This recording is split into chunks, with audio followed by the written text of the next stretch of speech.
Welcome to all. Myself Anita Malav, Assistant Professor Botany, JDB Government Girls College, Kota.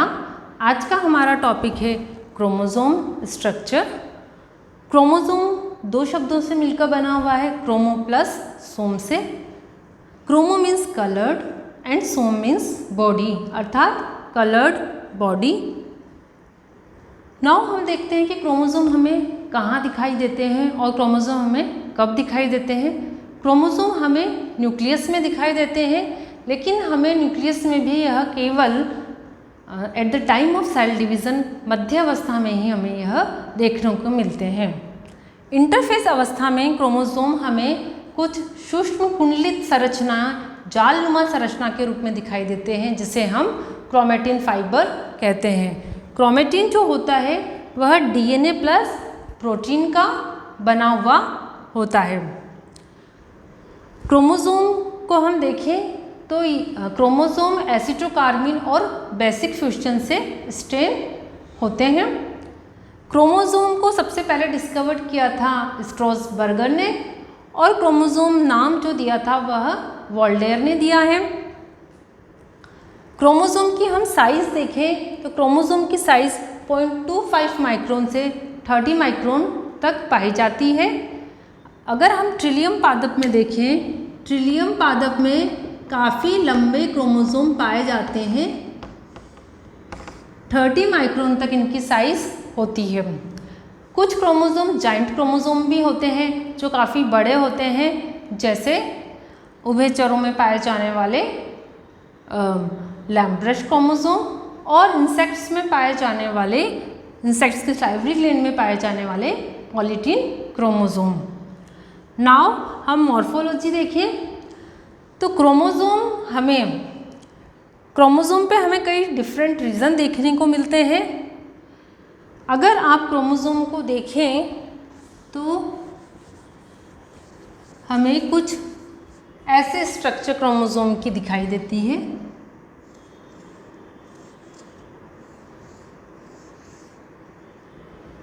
इस तरह की structure हमें केवल कब दिखाई देती है? सेल डिवीज़न के समय मेटाफेज अवस्था में रेखित रूप से लंबाई में दो क्रोमेटिड्स, हमें प्रत्येक क्रोमोसोम में दो डिफरेंट पार्ट का दिखाई देता है, जिसे हम क्रोमेटिड कहते हैं,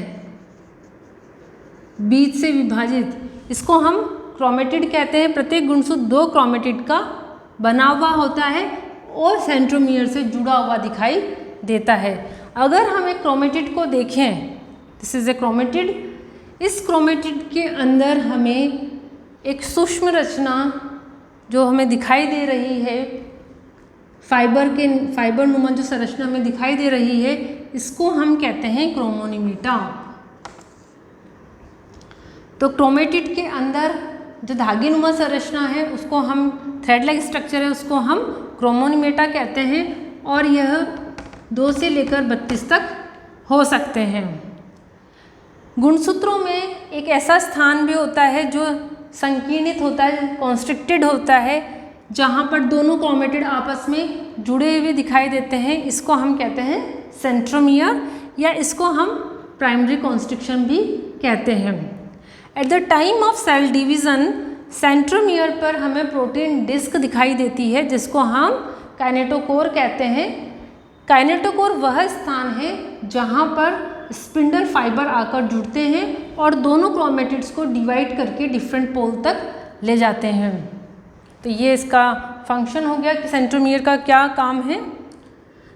नाउ हम देखें कि कुछ ऐसे क्रोमोसोम भी होते हैं जिनके अंदर प्राइमरी कॉन्स्ट्रिक्शन के अलावा और संकीर्णित स्थान होता है, जहाँ पर जो क्रोमेटिन है वो बहुत पतला हो गया है। इसको हम कहते हैं सेकेंडरी कॉन्स्ट्रिक्शन। जिन गुणसूत्रों में सेकेंडरी कॉन्स्ट्रिक्शन, सभी गुणसूत्रों में सेकेंडरी कॉन्स्ट्रिक्शन नहीं पाया जाता है, हम ये देखें कि जो सेकेंडरी कॉन्स्ट्रिक्शन होता है, इसको हम न्यूक्लियोलर ऑर्गेनाइजर रीजन भी कहते हैं, क्योंकि इसका संबंध केंद्रिका के निर्माण, न्यूक्लियोलस के निर्माण से संबंधित होता है। सेकेंडरी कॉन्स्ट्रिक्शन अगर हम ह्यूमन में देखें तो ह्यूमन के क्रोमोसोम में 13, 14, 15, 21 एंड 22 क्रोमोसोम में हमें सेकेंडरी कॉन्स्ट्रिक्शन देखने को मिलता है। सेकेंडरी कॉन्स्ट्रिक्शन जो होता है वो एनोआरिज्म भी कहलाता है, क्योंकि यह केंद्रिका के निर्माण से संबंधित होता है। सेकेंडरी कॉन्स्ट्रिक्शन के बाद में जो हमें गोल संरचना दिखाई देती है, इसे हम सैटेलाइट कहते हैं। और जिन गुणसूत्रों के अंदर सैटेलाइट पाया जाता है उसे को हम सेट क्रोमोसोम भी कहते हैं।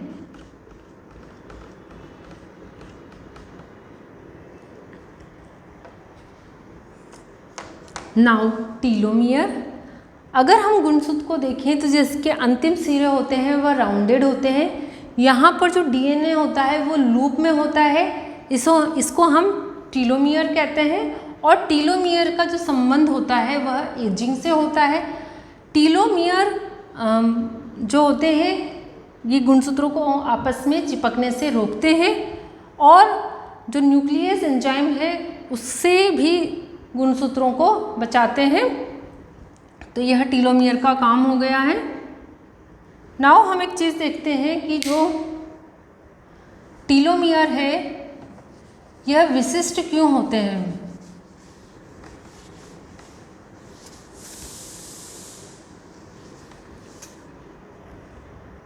टीलोमियर जब डीएनए का हम देखें, डीएनए इस तरह का होता है।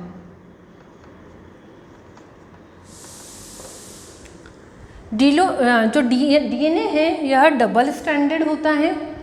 जब इसका रेप्लिकेशन होता है तो एक स्ट्रैंड तो कंप्लीट बनती है जिसको हम लीडिंग स्ट्रैंड कहते हैं, और एक जो स्ट्रैंड होती है वह इनकम्प्लीट बनती है जिसको हम लैगिंग स्ट्रैंड कहते हैं। हमें पता है कि जो डीएनए का रेप्लिकेशन होता है तो डीएनए पॉलीमरेज थर्ड एंड से ही शुरुआत करता है, और जो डीएनए बनता है वह 5 to 3 डायरेक्शन में बनता है।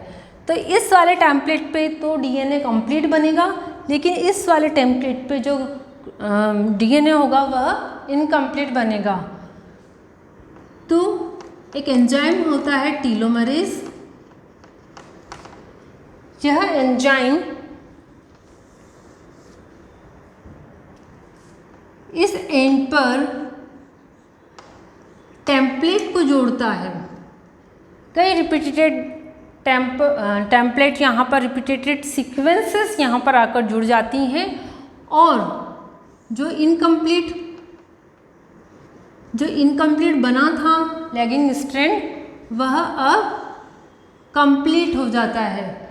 इस प्रकार हम देखते हैं कि जो टीलोमेरेज एंजाइम है वह सिरों को कंप्लीट करता है। अगर सिरे कंप्लीट नहीं होंगे तो हर बार डीएनए रेप्लिकेशन होगा तो गुणसूत्र छोटे होते जाएंगे, डीएनए छोटा होता जाएगा। हम देखते हैं कि जो टीलोमेरेज एंजाइम है ये एजिंग से संबंधित है, जिसके विषय में हम विस्तार से बाद में पढ़ेंगे।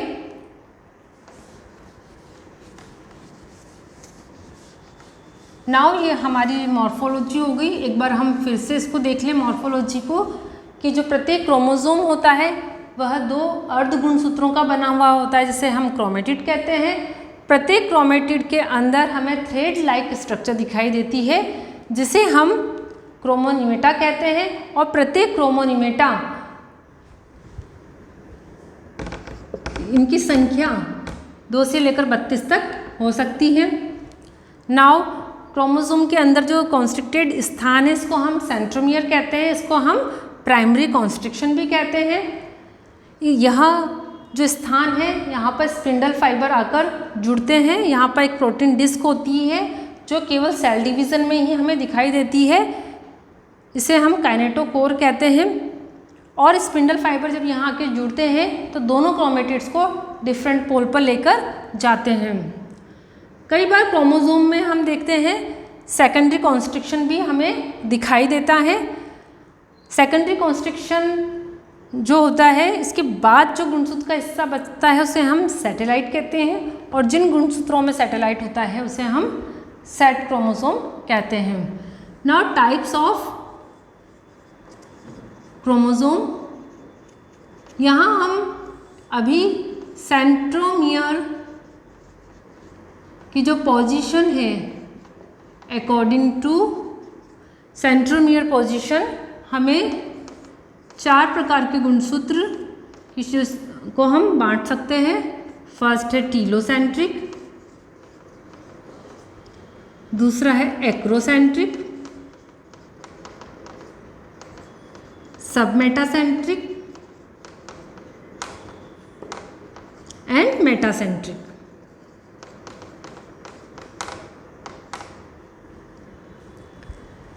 टीलोसेंट्रिक में हम देखते हैं कि जो सेंट्रोमियर है वो एकदम टर्मिनल पर होता है। एक्रोसेंट्रिक के अंदर जो सेंट्रोमियर है वह सब टर्मिनल होता है और कुछ तरह से इस तरह से हमें कुछ क्रोमोसोम दिखाई देता है। सबमेटासेंट्रिक में मध्य से थोड़ा सा हटकर सेंट्रोमियर होता है, तो जो दोनों भुजाएं हैं वह लंबाई में अलग अलग दिखाई देती हैं। मेटासेंट्रिक में सेंट्रोमियर एकदम मध्य में होता है और दोनों भुजाएं हमें बराबर दिखाई देती हैं। अगर हम एनाफेज में देखें तो जो सब मेटासेंट्रिक है हमें जे या एल शेप में दिखाई देता है। एनाफेज अवस्था में मेटासेंट्रिक क्रोमोसोम हमें वी शेप में दिखाई देता है। तो यह टाइप है अकॉर्डिंग टू सेंट्रोमियर पोजीशन।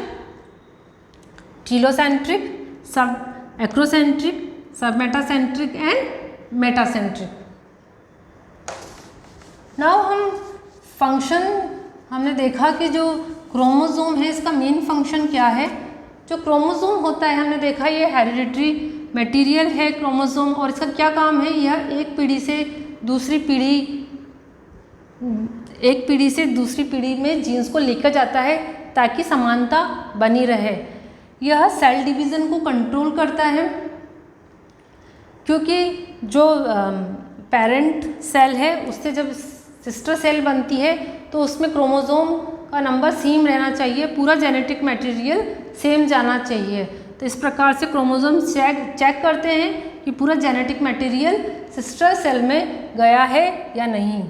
तो हमने देखा कि यह जेनेटिक मटेरियल होता है, एक पीढ़ी से दूसरी पीढ़ी में यह जीन्स को लेके जाता है। एक जीव के जो जीव होता है उसके ग्रो अप के लिए क्रोमोसोम बहुत ज़रूरी है, क्योंकि क्रोमोसोम में जो डीएनए होता है उसी से अकॉर्डिंग प्रोटीन का फॉर्मेशन होता है। नाउ हम देखते हैं कि जो हर स्पीशीज़ होती है उसके अंदर क्रोमोसोम का जो नंबर होता है वह अपना अलग होता है। तो इस प्रकार से जो फाइलोजेनी स्टडी है या उसकी टैक्सोनॉमी है हर स्पीशीज़ की अलग होती है। तो taxonomic study and determining the phylogeny of an organism, तो उसमें भी क्रोमोसोम नंबर हमें जो क्रोमोसोम होते हैं वह हमें सहायता करते हैं। तो ये तो आज का हमारा क्रोमोसोम स्ट्रक्चर, आशा है आपको समझ में आया होगा। धन्यवाद।